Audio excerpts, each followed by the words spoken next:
Did you know that you can fly to Antarctica in a cargo plane? Wait till the end to see us land on ice. I recently flew from Cape Town to Antarctica, so come along to see what it's like. So it's quite early, we just got to the airport. I'm already wearing my puffy jacket and yeah, we're gonna find our crew now and get this trip started. I'm so excited, I can't even. It's gonna be insane, guys. Check-in was super simple and they fetch your bags 24 hours before, so no need for a bag drop. Have our tickets, ready to rock and roll. We are at the airport now and the entire process was actually super easy. You just meet the guys at the gate that you're at, they weigh your bags, they tick off your name, you get your actual ticket, go through security, through passport control, and now we are just waiting to board the plane. Something will happen before you board the plane though. You have to step your feet onto something that actually cleans and disinfects the bottom, so you do not take anything with you to Antarctica that might not be supposed to be there. Then it's time to hop onto the cargo plane that'll take you to Antarctica. Before boarding, you have to dip your shoes in Virkon to sanitize them, and then you just head up the stairs like a normal plane. So we are inside the cargo plane currently that will be taking us to Antarctica. This is what it looks like inside. Crazy. Regarding the safety features, we have 4 emergency exits located in the front part of the aircraft and in the middle part of the aircraft. The flight time from Cape Town to Antarctica is around 5.5 hours, and the cargo plane you fly in is called an Ilyushin Il-76, which is the coolest looking plane ever.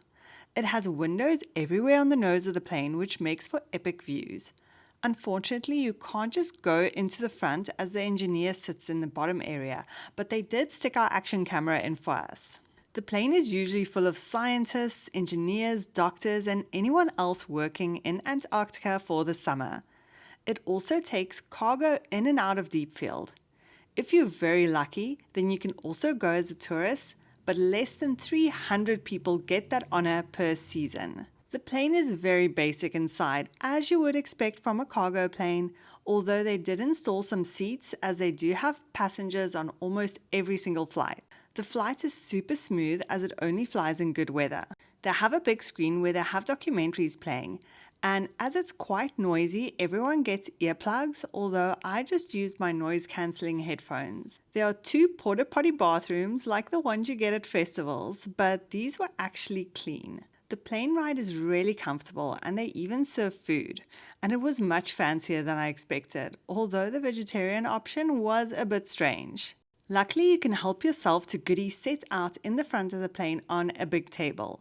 They pack out an endless amount of chocolates, biscuits, sweets, as well as an entire hot drink station where you can make yourself coffee, tea, and hot chocolate. I kept sending Mike to make me coffee like my own personal flight attendant. I would 100% prefer this on every single flight. It's so much more fun to stand around sipping coffee and eating mini biscuits like you're at a cafe rather than sitting in your seat the entire flight.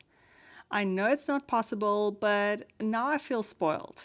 Our favorite thing was to look out the window to see if we could spot icebergs yet.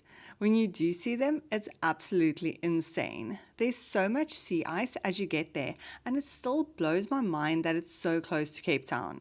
As you get closer to landing, the cabin temperature drops, which means it's time to put on your polar gear.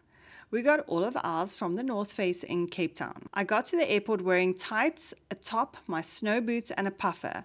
So I just added snow pants, a thermal top, a fleece, gloves, and a beanie, and I was good to go. Sunglasses are also a must as it's very bright when the sun shines. You land on a blue ice runway at the Novo airbase in Deepfield. And let me tell you, I was so nervous about the landing. I didn't need to worry though, because the landing was smoother than any landing at a normal airport.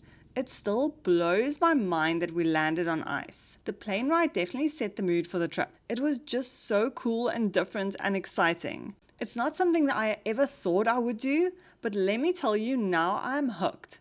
Since that first flight, I've been in the Ilyushin for 4 other flights, and it never gets old. Then they just open the door and you get out in Antarctica. No one owns it, so there's no passport control. You just step out, they spray your shoes again, and you walk onto the ice. We had to get so many photos in front of the plane because why not?